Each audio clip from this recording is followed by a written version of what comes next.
పార్టీల్లో కూడా వర్గాలు ఉన్నాయని బాగా వినిపిస్తోంది.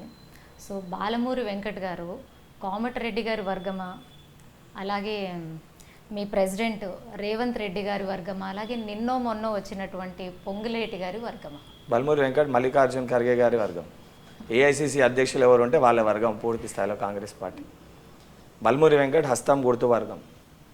కాంగ్రెస్ పార్టీలో వర్గాలు ఉన్నాయని చెప్పి దీన్ని చిత్రీకరించేది కేవలం కొన్ని మీడియా ఛానళ్ళు. కాంగ్రెస్ పార్టీకి వ్యతిరేకంగా, ఆ సంక్షేమ పథకాలకి వ్యతిరేకంగా మాట్లాడలేక వర్గాలు ఉన్నాయని చెప్పి మాట్లాడతారు. వర్గాలు ఏముందంటే, ఒక చిన్న కుటుంబంలో నలుగురు ఉంటారు. కుటుంబంలో నలుగురు ఉండే ఒక చిన్న కుటుంబంలోనే ఒక కారు కొనుక్కోవాలంటే నలుగురికి 4 అభిప్రాయాలు ఉంటాయి. తల్లేమో మైలేజ్ ఎక్కువ ఏది ఇస్తే ఆ కారు కొన్నామని చూస్తుంది, తండ్రేమో ఈఎంఐ ఏది తక్కువ ఉంటే ఆ కారు కొన్నామని చూస్తుంది, బిడ్డేమో కొంచెం లగ్జరీగా ఉండాలని చూస్తాడు, కొడుకేమో స్పోర్ట్స్ కారు కొన్నాం డాడీ అంటాడు. ఒక కుటుంబంలోనే ఒక కారు కొనాలంటే నలుగురికి 4 అభిప్రాయాలు ఉంటే ఏకాభిప్రాయం రావాలంటే 6 నెలల సమయం పడుతుంది. అసలుంటిది కాంగ్రెస్ పార్టీ సముద్రము. మేము స్వాతంత్రం తెచ్చిన పార్టీ, ప్రజాస్వామ్యం బతుకుండాలని కోరుకునే పార్టీ. సో వ్యక్తుల స్వాతంత్రాన్ని అణచివేసే ప్రయత్నం చేయము. నిజంగా వర్గాలు ఉంటే దానివలన బాలమూరి వెంకట్కి కాంగ్రెస్ పార్టీ కార్యకర్తలకు ఇబ్బంది అవుతుంది. ఏ నాయకుడి దగ్గర పోతే ఏ నాయకుడు ఫీల్ అవుతాడు. దీనివలన ప్రజలకి జరిగే నష్టం ఏమి లేదు. ప్రజాస్వామ్యంలో వర్గాలు ఉండడం ప్రజలకు ఉపయోగమే. ఉదాహరణకి రేపు పొద్దున కాంగ్రెస్ పార్టీ అధికారంలోకి వచ్చినాక ఎవరైనా ఒకరు ముఖ్యమంత్రి అవుతారు. ముఖ్యమంత్రి అయినప్పుడు ఒక స్కీమ్ని, ఇప్పుడు మీరు అన్నట్టే విద్యార్థులకి 5 లక్షల రూపాయలు మేము ఇస్తాన గ్యారంటీ కార్డ్ స్కీమ్ని ఇంప్లిమెంట్ చేయాలనుకోరు. అనుకున్నప్పుడు ఆ సైన్స్ స్టూడెంట్స్కి ఏదో అన్యాయం జరిగిందనుకోండి, ఆ బయటి దాకా అవసరంలే, ప్రతిపక్షముడు క్వశ్చన్ చేయాల్సిన అవసరంలే. మా మంత్రివర్గంలోనే ఇంకో మంత్రి, మా జగ్గన్ననో లేకపోతే ఇంకోరో లేచి ఈ స్కీమ్లో ఈ తప్పు ఉంది ముఖ్యమంత్రి గారు మారవాలని అప్పుడే కొట్లాడతారు. కొట్లాడినప్పుడు ఏమవుతుంది అంటే ప్రజాస్వామ్యం బతుకుతుంది. ముఖ్యమంత్రి తప్పు చేసినా మంత్రివర్గంలోనే క్వశ్చన్ చేస్తారు. క్వశ్చన్ చేయడం వల్ల ప్రజలకి పూర్తి స్థాయిలో అందుబాటులో, ప్రజలు ఇబ్బంది పడకుండా మెరుగైన పరిపాలన అందుతుంది. అదే మీరు రాజశేఖర రెడ్డి గారి హయాంలో చూశారు. రేపొద్దున కాంగ్రెస్ హయాంలో కూడా అసలు పరిపాలన అందుతుంది. వర్గాలు లేకుండా డిక్టేటర్షిప్ లెక్క నడిచింది అనుకోని కేసీఆర్ రూల్ లెక్క ఉంటుంది.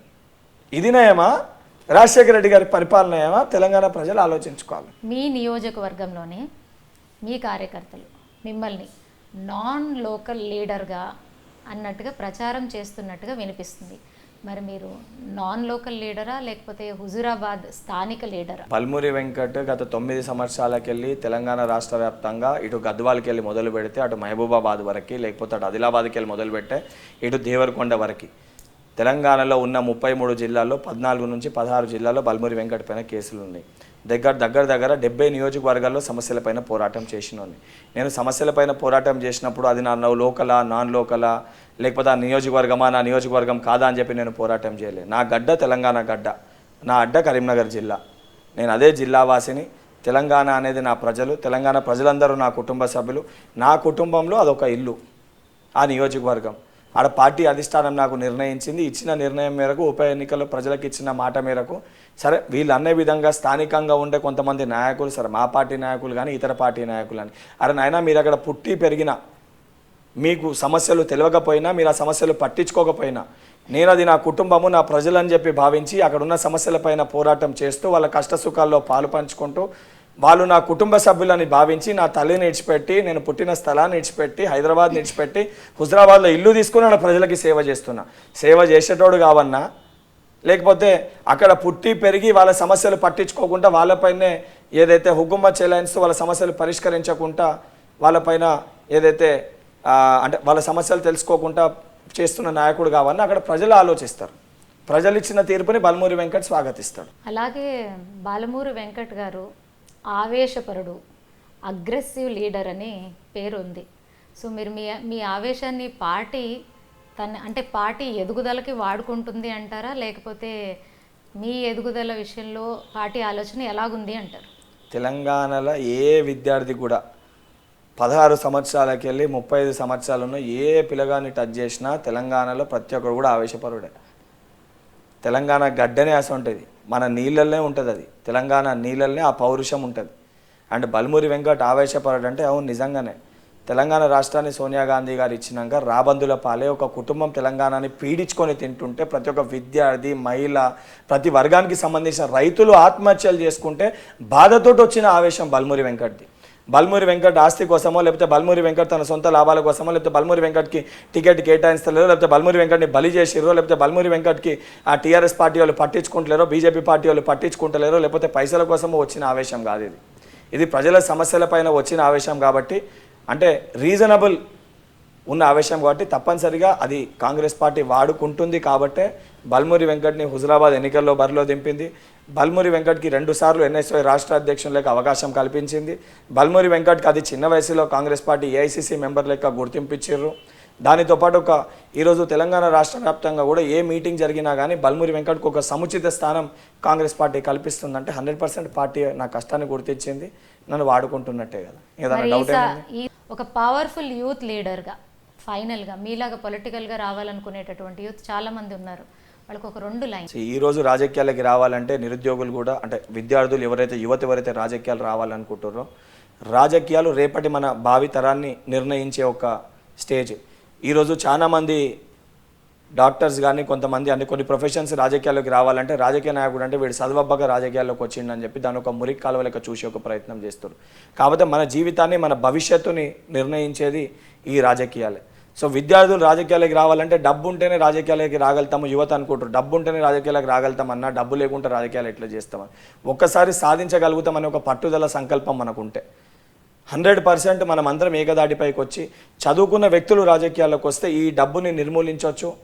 అంటే ఈ డబ్బు పంపకాన్ని ఏదైతే ఉందో దీన్ని నిర్మూలించి ఏదైతే మన భవిష్యత్తుని మనం తీసుకోవచ్చు. నేను ఏ రకంగా అయితే రాజకీయాల్లోకి వచ్చి ఈరోజు ఈ స్టేజ్కి వచ్చిన, నేను ఈ స్టేజ్కి రానికి కేవలం నాకు 10 years పట్టింది.